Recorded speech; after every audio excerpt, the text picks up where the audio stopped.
So y'all, today we're gonna be learning Kirby lore by attempting to explain all of Kirby lore in a single video by the RPG Monger. So as you guys know, yesterday I did a poll asking you guys where we should go next on our Nintendo journey. And the results of that poll, when I tell you, bro, it shocked me. I'm not even gonna sit there and lie to y'all. Because truth be told, I did not think reacting to lore would have won that. I feel like y'all got tired of me picking with Kirby saying he looked like a piece of bazooka gum and not understanding that he is one of the most powerful beings in dang gone gaming history. And the video we're gonna be reacting to is actually recommended by you guys. And when I say you guys, I actually mean you guys, like y'all, because a bunch of y'all actually recommended the exact same video, which actually means, my fellow Keyblade Masters, is that we're all on the same page. And if you guys want to see more Kirby lore videos or even gameplay or anything Nintendo related, y'all know what, for this like goal, I'm gonna hit y'all with a crazy one. My fellow Keyblade Masters, I challenge y'all to get this video to 195 likes. Bop! Let's get it, y'all. Oh, this video contains spoilers. Oh, we good?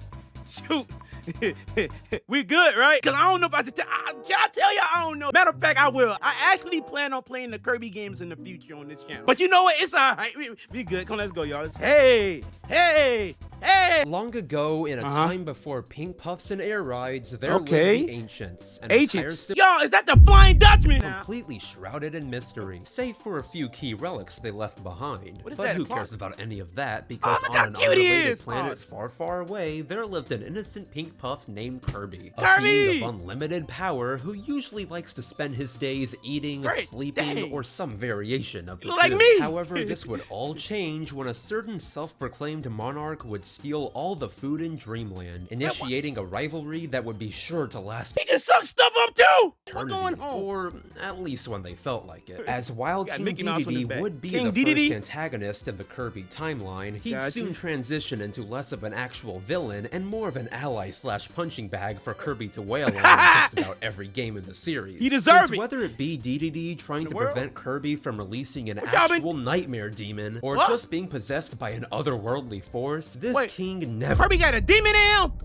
Kirby got a demon? Like a hell demon! Kirby, I'm sorry. Seems to catch a break. Though speaking of possession, that brings us to our first real piece of Kirby lore, Dark Matter. First revealing itself in Kirby's Dreamland 2, Dark Matter is an amorphous dark entity, more often than not taking the form of— That's a cool design, y'all can't lie. Hey, with the sword freaking— Not taking the form of a black sphere with an eye in the center. At first, especially in its debut, Dark Matter seemed to be a pretty simple antagonist, what with its only goal being to shroud the world in darkness. If anything, the most sinister thing about Dark Matter is the fact that it could possess whoever it wanted to do its will, including and usually limited to King Dedede. However, while the first appearance of Dark Matter was more of a lone force, attacking Dreamland solely because it was lonely and had no friends, that's actually real, by the way. You attacking the dog, really trying to destroy it because it's depressed. That is in Kirby's Dreamland 3, the next installment of the Dark Matter trilogy, we would finally begin to see the bigger picture in terms of this ambiguous villain. Enter Zero, the supposed source and leader of Dark Matter, who, much like the one before it, targeted Dreamland in an effort to engulf the planet in darkness. Though unlike the lone Dark Matter that had attacked before, Zero comes much closer to completing its mission, with the planet becoming fairly engulfed before Kirby put a stop to it. But how exactly did he put a stop to it? Well, let me explain, because yes, this is important. Essentially, Dark Matter in general, alongside being made up of, well, dark matter, are beings of concentrated negative energy and emotions, making their only real weakness the opposite of that, positive emotions. Just take the aptly named Love Stick, a weapon forged from the gratitude of everyone Kirby— Bro, this right here remind me of Dragon Quest with the little rock right there. Helped along the way, which proved to be the downfall of Zero and its cronies. Oh yeah, he's However, that being said, not all dark matter are necessarily evil. Take Gooey, for example. A member of Dark Matter that somehow broke away from Zero's control altogether and formed a will of its own. How did this happen? Well, we'll just have to go into that later, because we've still got a lot to cover. Next up, after Zero was seemingly brutally annihilated on Popstar, a similar force began to attack Kirby beat the pupil out of his ass. I told him to stab him in the eye, but Kirby went and threw fire at that nigga. Zero was seemingly brutally annihilated on Rockstar. A similar force began to attack a faraway planet known as Ripple Star, engulfing the planet, much like a certain orb we all know and love. Unfortunately for them, though, dark matter struck fast this time, and Ripple Star ended up completely succumbing to its invaders, save for one inhabitant that escaped with the only means to stop them. Now, I won't give you a complete summary of Kirby 64, since aside from dark matter possessing some familiar faces in the mysterious ruins on Rockstar, there really isn't that much to unpack in the beginning. Instead, it's towards the end of the game that things really start taking a turn for the dark when Kirby arrives at the 5th planet in the game, Shiver Star. Because I mean, it kind of speaks for itself, doesn't it? Plus, hey, I guess this kind of explains where Adeline came from, or at least her ancestors. It's a girl. Oh, my bad. How can a little girl go on? That's a boy. Oh, please don't get Kirby to kill me. Y'all kind of got me scared of Kirby now. I'm not gonna say that lie. It explains where Adeline came from, or at least her ancestors. Though moving on to the corrupted Ripple Star, after defeating Miracle Matter and expunging the planet of all dark matter, the Dark Star reveals itself with a familiar face at its core. Oh, that's the thing! Yo, what was the name? What was the name?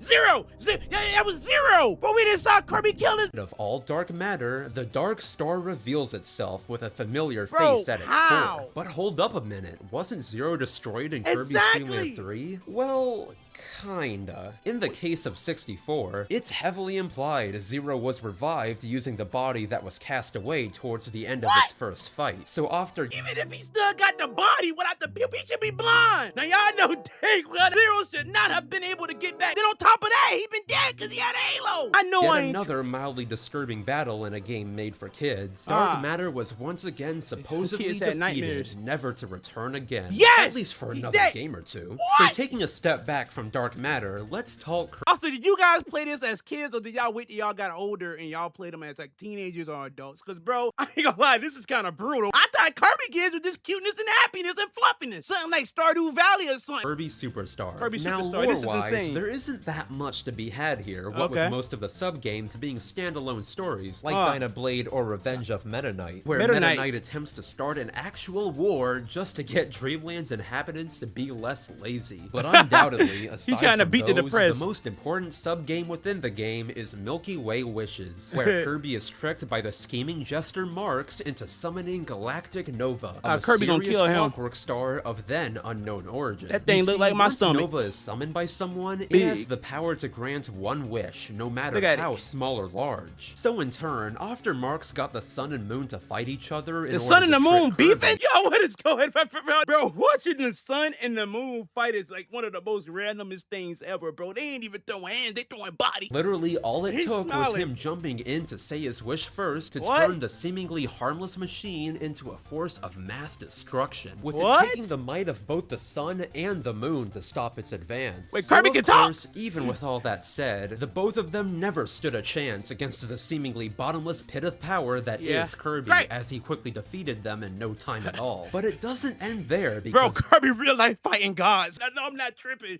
He just fought 2-3 gods, bro, and won. No sweat, by the way. He ain't get no damage or nothing. He ain't got a single scuff or nothing on his body. I ain't gonna lie, he is kind of scary. 12 years later, Kirby Superstar would be remade into Kirby Superstar Ultra, bringing with it a massive new load of information to add on to the existing story. Simply put, with Superstar Ultra came the beginning of one of Hal's favorite new ways to sneak in lore where you'd least expect it. Pause screen description. Use the beam. Is that beam, y'all? I don't know. Beam attack against enemies. Fire the beam by pressing. Screen descriptions. And while they wouldn't exactly be very lore heavy this time around, save for one in particular, they become far more important. I was the king of insects. This aging insect king passed on his title to someone younger. Now he's off to fight dark forces with techniques that would put a wrestler to shame. What a mandible. Y'all think about this real quick. It's like the shorter and the cuter you are, bro, the stronger you is. That's insane, bro. In the following games. But pause screens aside, most important— I'm the new king of insects. This young king wants to challenge the old one to see who's truly mightier. But first, into the darkness.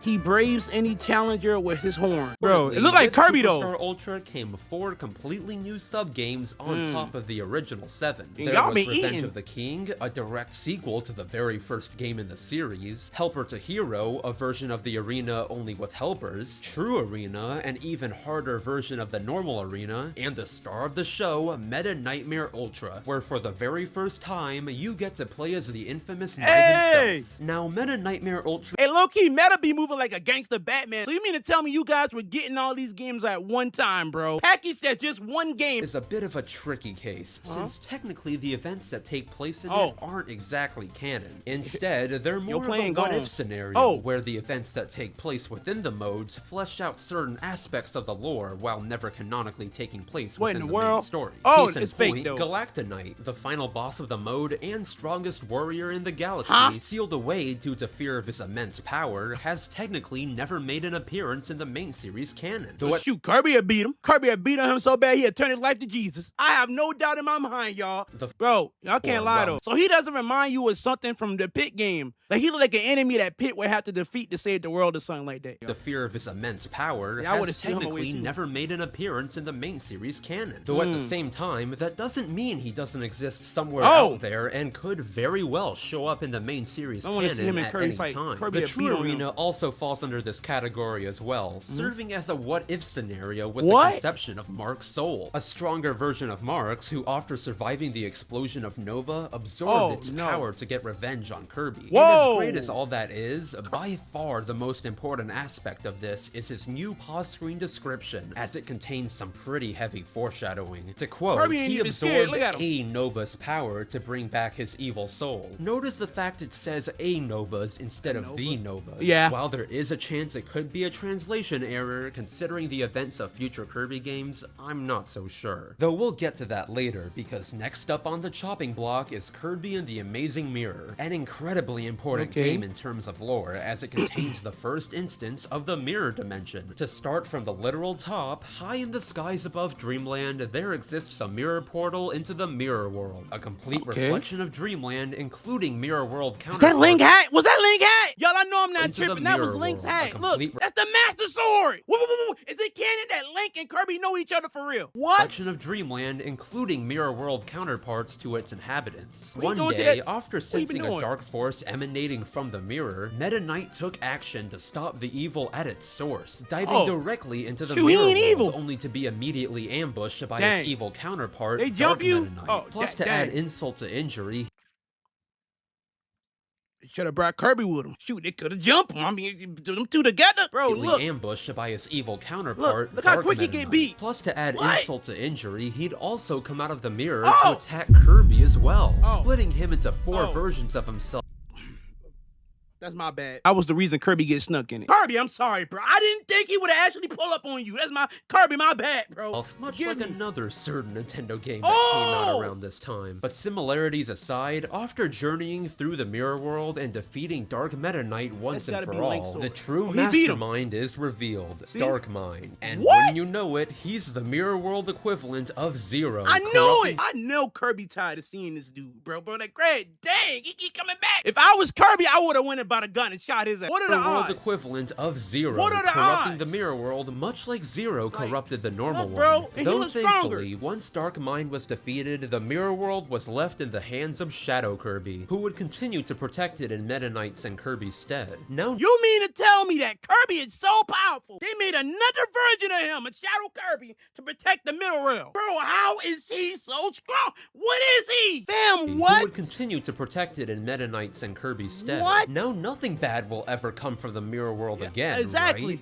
Well, all I can say is What? we'll get to that soon. No, Moving Kirby past there. Amazing Mirror, Canvas Curse, and Mass Attack, since the latter two are pretty much contained to themselves, we arrive at Kirby's Squeak Squad. At first, this game seems to have another pretty self-contained story. What with Kirby chasing after a piece of stolen cake that a gang of thieves known as the Squeak Squad stole y'all about from to him. die. However, as the game progresses, y'all and the dead. Squeaks happen upon the treasure they assumed would grant infinite power, it turns out they'd get more than they bargained for. Maglore, with their leader Daroach being possessed by Dark Nebula, a Dang! member of Dark Matter that had been sealed away in a forgotten era, left alone for eons. And the dark matter is back! Bro, I would have been like, you know what? I'll give you one day. Do what you gotta do. I'll come get you tomorrow, bro. I would have went and took me a nap, prepare for tomorrow, and go beat him, bro. Nah, fam. Like the rest of its kind, Dark Nebula would be no match for Kirby, being absolutely decimated by the Triple Star. So now, with all those bits and pieces of lore out of the way, it's finally time for the next massive truckload of lore in the form of a little conniving alien who crash lands on Dreamland. Enter Maglore, the main villain of Kirby's Return to Dreamland, who solely through dialogue reveals a lot of important stuff. But before anything else, let's talk about the Ancients. First referred to as such by Maglore, the Ancients were a highly advanced civilization who mysteriously vanished at some point in history due to an unknown cause. Originally, they all lived on Halcandra, a planet extremely far away, hidden in another dimension. Now, coincidentally, Maglore also says he's native to Halcandra as well, though considering his history with telling the truth, that could very well be false. Like, just take his ship, the Lore Starcutter. While it does seem he's telling the truth about obtaining it on Halcandra, rather than excavating it in Dangerous Dinner, he most likely just stole the thing and heavily modified it into a weapon to kill Landia, an endeavor that didn't exactly have the best results. This was also later backed up in Star Allies. He should have let him keep it. He wrecked the ship as soon as he get it. They could have just give you a ride. Have the best results. This was also later backed up in Star Allies when the lore in Lore Starcutter is revealed to mean Paradise, confirming the ship was not intended for battle. Though in the same string of dialogue that he reveals that, he also mentions something very worthy to note. Alongside the Lore Starcutter, the Ancients were also responsible for a plethora of other amazing relics of untold power, with clockwork stars and items that bring dreams to life being two references he gives. Off the bat, that connects quite a few dots. Plus, on a side note,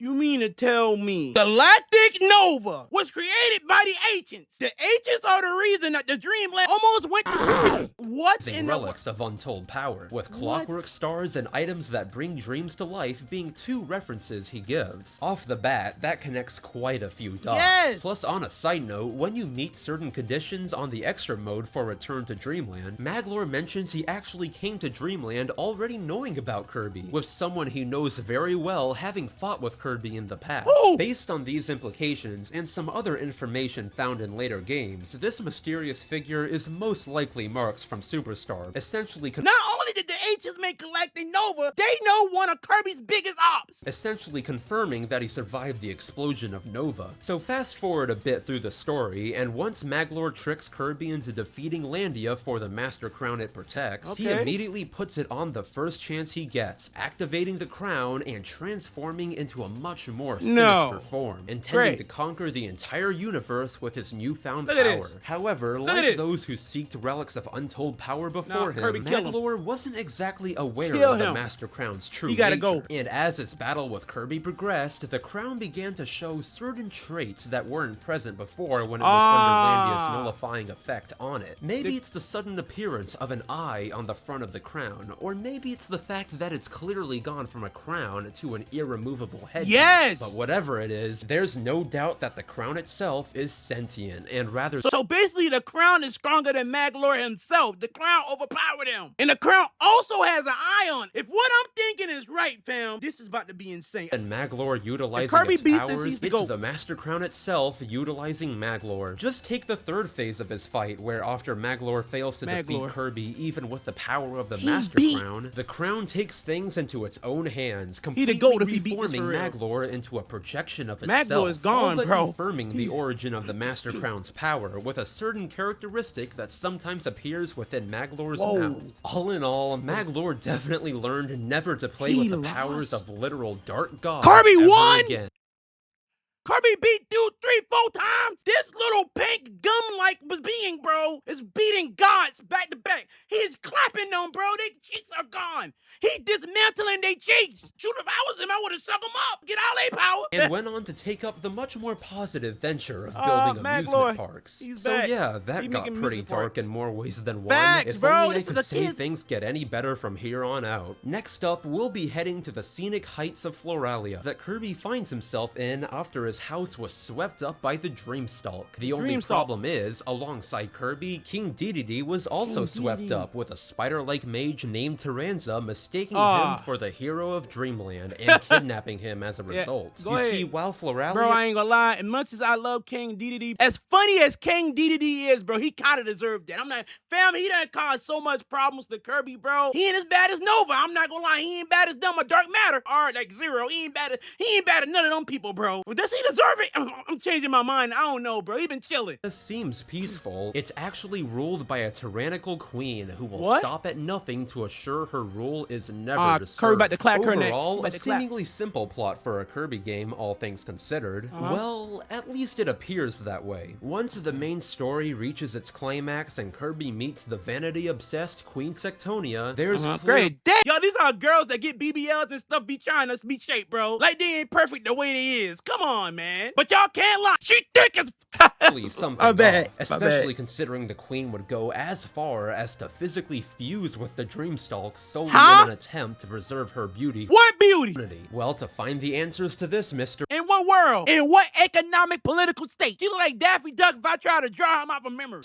Well, to find the answers to this mystery, we'll need to look at the other modes within Triple Deluxe, because much like Meta Nightmare Ultra before it, Triple Deluxe brings Dedede to her. Another what-if scenario where the mode shows what would happen if King Dedede climbed the Dreamstalk instead of Kirby. Now, much like its Meta Knight counterpart, the only real difference in this mode is its finale, where after defeating Queen Sectonia, out of seemingly nowhere, the Dimension Mirror from Amazing Mirror appears, forcing Dedede to fight the Mirror World version of himself, Shadow Dedede. He about to get beat on. That's not all either, because after defeating Shadow Dedede, the king actually enters the mirror itself to reveal an even edgier Dark Meta Knight. That's fire.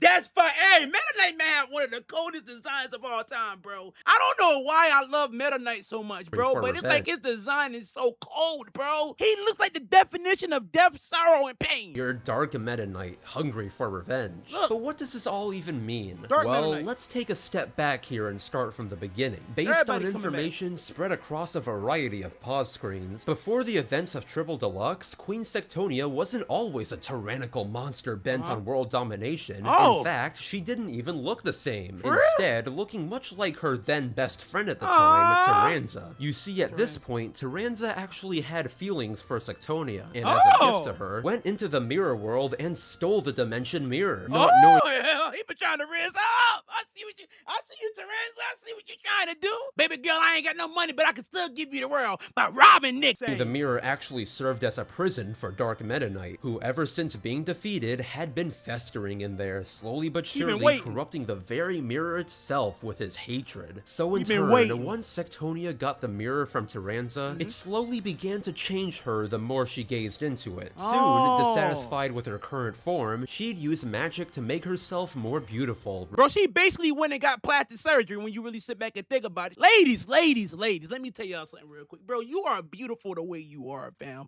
You don't gotta go get a big rump and a small stomach and a big up top. You ain't gotta do all that, bro. Love yourself. And when you love yourself and accept you for you, whoever God got for you gonna accept you too.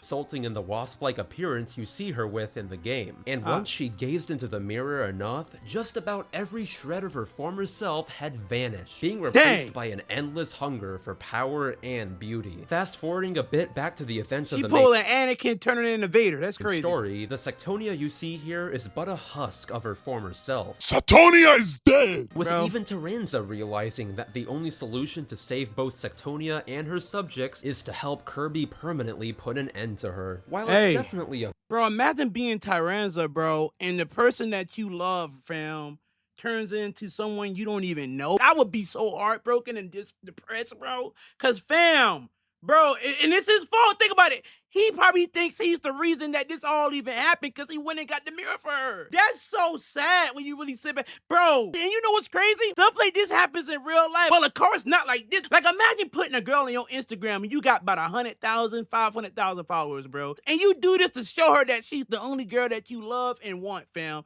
And the fame changes her. And she starts liking the attention that she gets from men. Now, you did this to show her that you don't like the attention that other women give you. But however, it flipped. And and now she's the one that likes the attention. That's insane, bro. Tyranza, bro, I feel for you, fam. Hopefully you get your queen back, it's definitely a victory without a doubt. Oh what my with the Sky People finally being freed from Sectonia's Iron Fist. For Tyranza, it's bittersweet, since although he knew it had to be done, he can't help but mourn the loss of the one he loved. Dang, he ain't get it back. Wow. I wish I could give him a hug, because I know he's hurting right now, fam. I done been through this. Dang. So yeah, wasn't that delightful? If yes. you thought that was depressing, just wait until you see what's next. He gonna kill himself. Long after the events of Triple Deluxe, I know he ain't gonna kill himself. was once again at peace, its inhabitants living out their lives as they always chillin'. have, when suddenly, out of nowhere, the sky was blotted out by something immense and spherical Even Meta in Knight's shape. kid. Except instead of that sphere being made up of a matter most dark, this one was an immense spacecraft called the Access Arc, home of the Haltman Works Company, a company infamous across the galaxy for mechanizing entire planets and harvesting their natural resources. And you trying to do it to in Dreamland? turn, while Kirby was sleeping under a tree, King Dedede and Meta Knight watched on in horror as Planet Popstar was completely overwhelmed within a matter of minutes. Well, we better pray for him, because when Kirby wake up, he's dead. They dead, brother. All the whole company gone. Any retaliation soon proving to be futile. Though like always, not everything is exactly as it seems, and this time it won't take any extra modes to reveal that. So as Kirby retaliates against the Access Arc, destroying each of its 5 legs embedded into the planet, he meets the executive secretary of the company, Susie. And although she doesn't reveal all that much during her conversations with Kirby, she does mention a certain mother computer that will become extremely important in a bit. Because once Kirby destroys all 5 legs and enters the Access Arc, he meets President Haltman, the supposed mastermind behind the invasion of Popstar and all the planets before it. After smugly introducing himself to Kirby, he reveals Stardream, an extremely powerful supercomputer built using the blueprints and knowledge left behind by an advanced civilization. Ring any bells? Well, y'all, the ancients are the reason Kirby is going to all this. The ancients, bro, I would find a way to go back in time and just off all of them. I'm not gonna lie. Even the kids, they gotta die too. Everybody gotta die. Even the mosquitoes gotta die. I'm being honest. What? Well, after being beaten by Kirby, things take a turn for the worse. Because once the enraged Haltman decides to activate Stardream, Susie jumps in and takes his control helmet off in the process, leaving him vulnerable to be analyzed and assimilated into the now sentient computer. Though wait a second. Why would she even do that? Exactly. Well, once again, let's rewind everything a bit. By yet again piecing together the information spread across countless pause screens throughout the game, long before the events of the main story, the Haltman Works Company was simply a robotics company, led by Max Prophet Haltman alongside his then young daughter, Susanna, nicknamed Susie. At some point in their travels across space, as we already know, they came across the blueprints for a powerful wish-granting supercomputer, and immediately began work on rebuilding it. However, during this process, meanwhile Haltman was testing Stardream's space-time transport program, there was a terrible accident warping. As a child, Sue was involved in an accident during a mother computer experiment and went missing. Why has she joined the company after all this time? Her full name is Susanna Petraya. Comment down below how to say that, y'all. I don't know. Haltman, the young Susie into another dimension. Thankfully, Susie would survive the ordeal and eventually return to her father as an adult. However, to her dismay, Haltman would not be the same man she remembered him as. You see, when the accident occurred, Haltman believed his daughter had been killed in the process, and stricken with grief, began to become obsessed with completing Stardream in order to bring her back. Wait, so you mean to tell me this villain, the reason why he was focused on finishing this stupid computer is because he thought his daughter was killed during the accident that happened with it. So y'all, really, he wasn't even evil in the beginning. He became so infatuated with finishing his computer and doing whatever it takes to finish it. And his reasoning at first was to save his daughter. He started to become more power hungry. And then his plans started to become something more devious, like evil. Unfortunately though, due to Stardream and its mental interface not being complete, Haltman began to lose both his compassion and memory of his daughter, changing the goal of his company from her revival survival to infinite prosperity. It all So he don't even remember his daughter? So he got his daughter back. Wait, hold on, bro. not being complete. Haltman began to lose both his compassion and memory of his daughter, changing the goal of his company from survival to infinite prosperity. It'd also be at this point that Haltman would begin mechanizing planets and harvesting their resources, as in the business plan drafted by Stardream, it was the most effective way to maintain eternal prosperity for the company. However, by this point, Haltman still wasn't completely gone, and once he laid eyes on Susie for the first time in years, he sensed— Wait, he didn't know she was alive. So therefore, oh, I hit myself. Great, almost knocked myself out. At first, he was focused on bringing her back, but slowly, the idea started to fade away.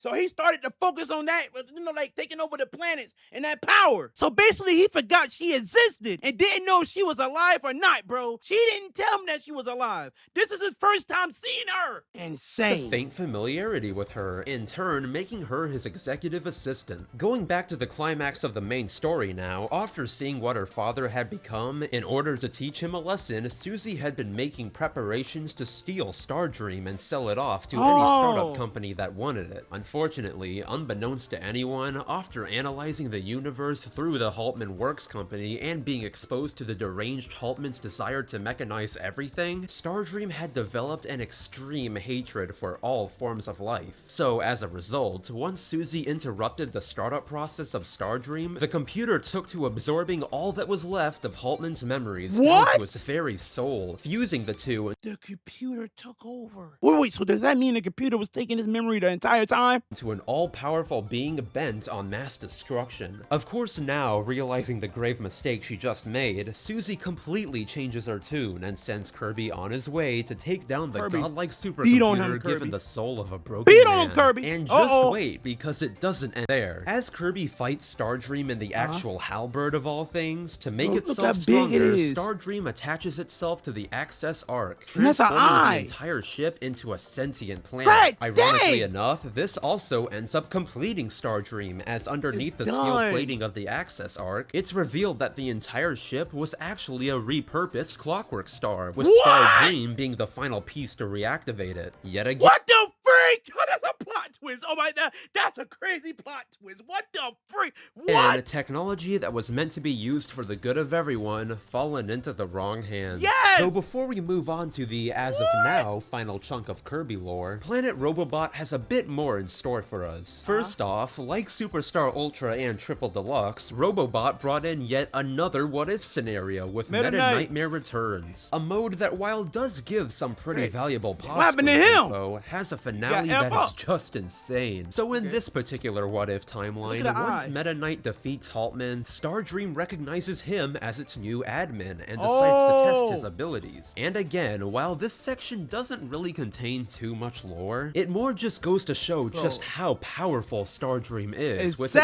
being capable of not only producing a clone of the original Dark Matter Swordsman, but Sectonia as well, with it even going as far as to summon Galactonite, who in retaliation immediately destroys the computer. Plus, hey, this nigga! He the biggest op of all, bro. He the op of ops. He has the ability to bring back all the powerful beings from the past. He brought back every single one that we thought Kirby destroyed and defeated, fam. What? That mode aside, in Robobot's True Arena, there's another fun little tidbit Hal decided to sneak in. Basically, in the final phase of the Stardream fight, when Stardream sucks Kirby into its core, every time you destroy a piece of Stardream's internal mechanisms, you can actually hear a distorted version of Haltman screaming in pain, showing that while Stardream had erased most of his soul, fragments of it still remain, forever trapped within the malevolent Nova until someone destroys it for good. Though now, with all that said, we've reached the final stretch. Ladies and gentlemen, get ready for— Bro, that's so sad. So Susie lost her dad, bro. He thought he lost his daughter, who turned out to be alive, but he forgot about her. Now the daughter and him reunited for about 2-3 seconds. He actually somehow sort of remembered her, y'all. And Stardream came him and ruined everything, bro. So the daughter that he thought he lost ended up losing him. Insane. Quite possibly one of the most important lore dumps in Kirby history, Kirby the with goat, the story of Kirby's star allies. Okay. Long ago, in deep space, a certain dark power was sealed away within a purple crystal called the Gemba Heart by a group of unknown heroes. I feel like Dark They'd Matter coming accomplished back. this by embedding several heart spears within the crystal to seal the evil away. However, many eons later, long after those said heroes had vanished, a new group arose who, instead of wanting to seal the darkness, wanted to bring it back and yearned for its return. Yep. One such member of this group came very close to their goal as well, succeeding in removing the heart. Feel like the Organization 13. They moving like the Organization 13 from Kingdom Hearts, bro. Spears trapping the darkness. The only problem was, since he didn't fully understand how to break the seal himself, the ritual went wrong, causing the Gemba Heart to explode, sending its fragments all over the galaxy, Popstar included. So in turn, with the entire galaxy once again being at stake, Kirby set out to take action, and this time, if Kirby beat this, Kirby the GOAT, bro. I won't say nothing else bad about Kirby, y'all. He wasn't alone. I won't. You see, in terms of Kirby games, Star Allies has honestly become the Infinity War of the series, with friends and foes from past games all coming together to help Kirby save the cosmos. And it's not like they're just shoved in to be in the game, as there's even explanations to some of the more unlikely allies coming to Kirby's aid. For Marx, as was shown in the True Arena cutscene in Superstar Ultra, he did actually manage to survive his head-on collision with Nova, only instead of taking revenge like he did in that timeline, he changed himself for the better. For Dark Meta Knight, probably the sketchiest dream friend out of them all, he's mainly just interested in the dark powers of the Gemba Heart, probably due to its similarity with his lost master. For DeRoach, well, he just wants to steal the Gemba Hearts for himself, as he thinks they're ordinary jewels. Shoot, bro, he trying to make some money. He trying to get out the hood. He tired of being beat up and all kind of crap. Taranza, sadly, he still hasn't been able to let go of Sectonia, and believes that if he goes to the altar of the divine terminus, he'll be able to bring her back to life. And finally, for Susie, following in her late father's footsteps, she's begun to rebuild his company, determined to continue his work of mechanizing entire planets.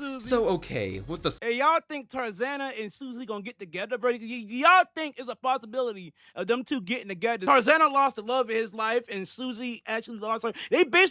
They're both grieving, so I feel like they would relate to each other low-key when you think about it. Surface level stuff out of the way, let's get back to the main story. As Kirby liberated countless individuals who'd been plagued by He been in the gym, y'all! He been in the gym, that boy! Back to the main story. As Kirby liberated countless individuals who'd been plagued by the Gemba Heart's fragments, he'd come across a massive spaceship that recently landed on Popstar, How you the get Jam taken over, Bastion, though? housing 3 mage sisters intent on collecting the like Gemba Susie Heart's right there. fragments. And while Kirby would end up thwarting their plans by defeating all 3 of them, it wouldn't slow down their master one bit, as once Kirby got to the Jambandra base, home to the 3 mage sisters and their master, it'd soon become pretty obvious what kind of being was sealed away within the Gemba Heart. We know. Though by far, aside from the absolutely massive amount of lore hidden in pause screens throughout the game, much like Haltman before him, Hyness, the mastermind behind the release of the Gemba Hearts, reveals an incredible amount of information solely through his quick conversation with Kirby. So for the sake of you all, and so we don't jump around too much, let's start from the very beginning. As we already know, long ago there existed the Ancients, a widespread civilization responsible for a lot of the things we see in Kirby games. However, what we didn't know until now is that the Ancients were actually split into 2 factions. Those who relied on science and machines, and those who relied on magic, with the latter also dabbling with dark matter. For a while, the two seemed to coexist with one another, with the magical Ancients even being the ones to stop a galactic crisis that threatened everything, which, while not confirmed, is heavily implied to be Galactonite. Plus, this is also supported by the fact that he comes out of a portal Hyness made in the what-if mode of Star Allies. Though one day, for some unknown reason, the scientific Ancients decided their magical counterparts were too much of a threat and betrayed them by banishing them to the edge of the galaxy in fear of their dominion over dark matter. And it's not like the magical Ancients were even remotely evil either. Just take Hyness. Long before his clan was betrayed and banished, he was actually a very kind individual. For instance, when he used to travel freely across worlds, he happened upon 3 girls, one nearly freezing to death in a blizzard, one burning alive in an inferno, and one being on the verge. Whoa! No way! freaking way. Of death.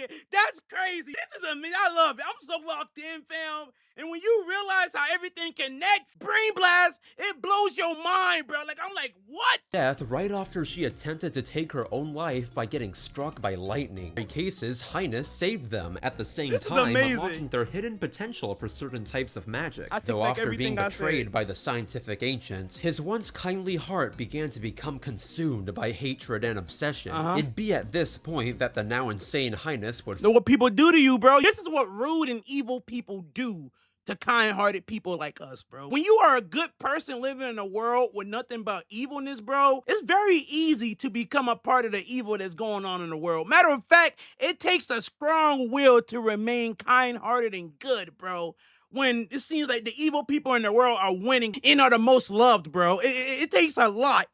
And I feel like the Bible says one day that the first shall be last and the last shall be first, bro. And that whatever you lose or whatever people take from you, you will be giving it back 7 times. So really, us good people go through a lot because it builds character, and for us to be able to tell how we went through a whole lot of stuff and God blessed us and he put us in a higher position, bro. Every single thing a good person goes through makes sense in the end, fam. Form a religion based around dark matter, believing that if he obtained and freed the being trapped within the Jamba Heart, that it'd deliver him and his followers to a promised land of sorts, at the same time restoring his now shattered clan. So when Kirby finally makes it to the divine terminus, where Hyness had been performing his ritual for who knows how long, he'd completely lost himself to the darkness within his heart, becoming the exact opposite of what he once was. Even when it came to the 3 sisters he saved eons ago, Hyness in his insane state only saw them as tools to be used, becoming abusive towards them at times. Even once Hyness he threw them off. When they lost in battle, he threw them. Look how he did her, bro. As tools to be used, becoming abusive towards them at times. Even once Hyness was defeated, he'd become so obsessed with the revival of his Dark Lord that he sacrificed not only the 3 sisters to it, but himself, fueling the... He killed himself! Dog real life told him, all y'all dying, including me. We all going to hell.